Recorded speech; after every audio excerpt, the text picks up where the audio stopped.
Hello everyone. The objective of this lesson is to learn about present value and future value.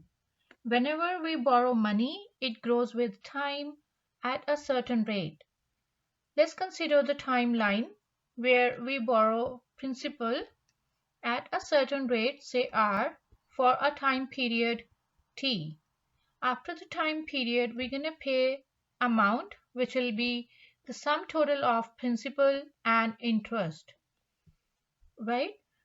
This amount is also denoted as S. So S is the sum total of principal and interest. And if we are using simple interest formula where I is equal to PRT, our formula of S becomes S equal to P plus PRT. Here in both the terms, P is common. So after taking P common, our formula reduces to P times 1 plus RT.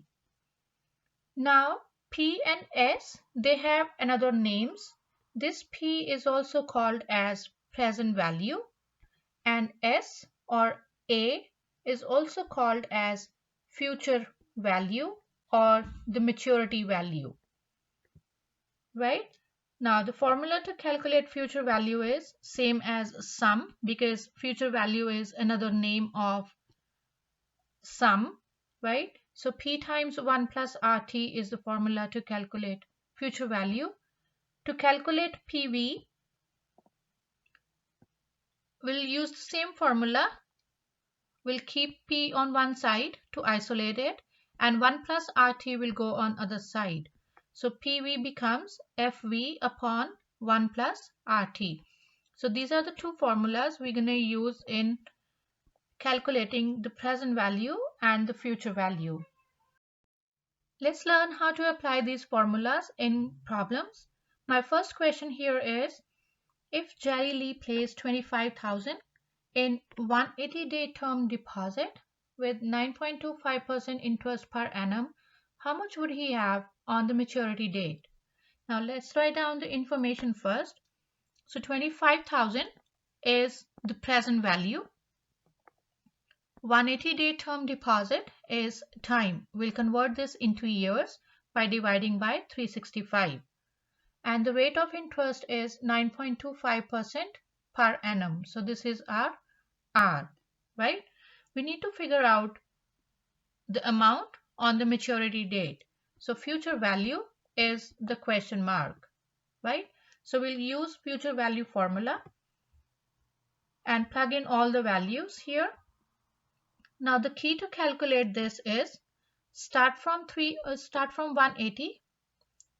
You're free to use calculator.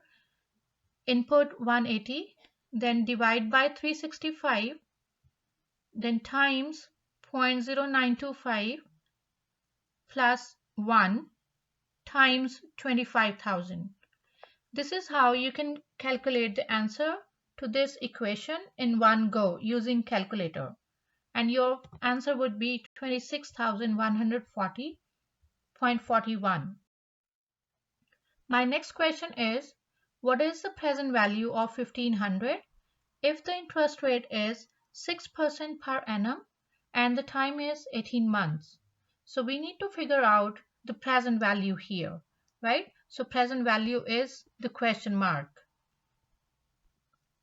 1500 is the future value. So this is FV.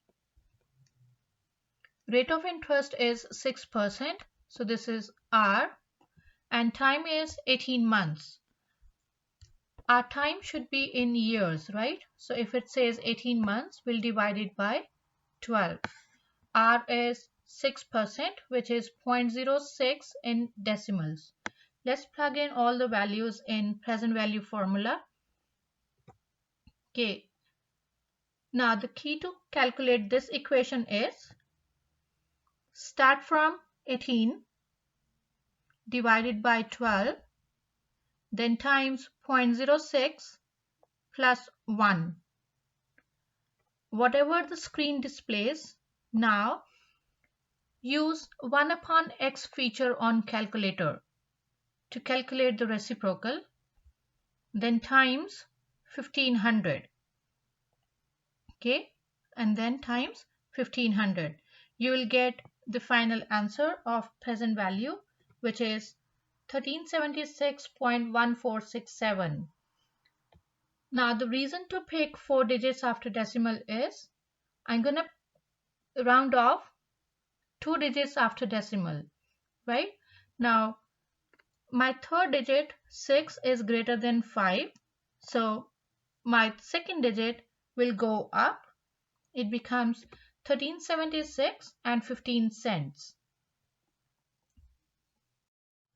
My next question is, Dustin would like to have 7,000 for a down payment for a house in 6 years, and the interest rate is 15% per annum.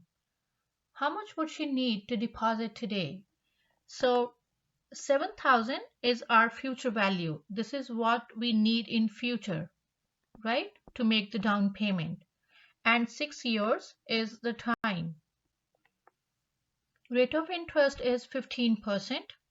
We need to figure out how much would she need to deposit today. So that means we need to figure out present value. So that is our question mark. So we'll use present value formula and plug in all the values here. So 7,000 upon 1 plus 0.156 plus 6. Again, the steps to calculate this are start from the bottom, 0.16 times 6 plus 1, and then the reciprocal using 1 upon x key, and then times 7,000. Okay, this is my technique to calculate this equation.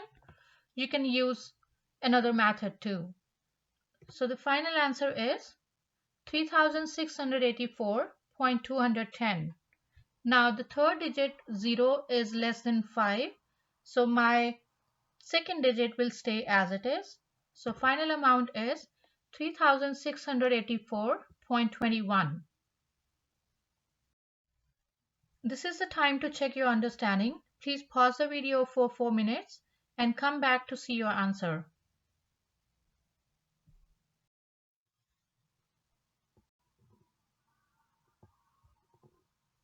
Thank you everyone.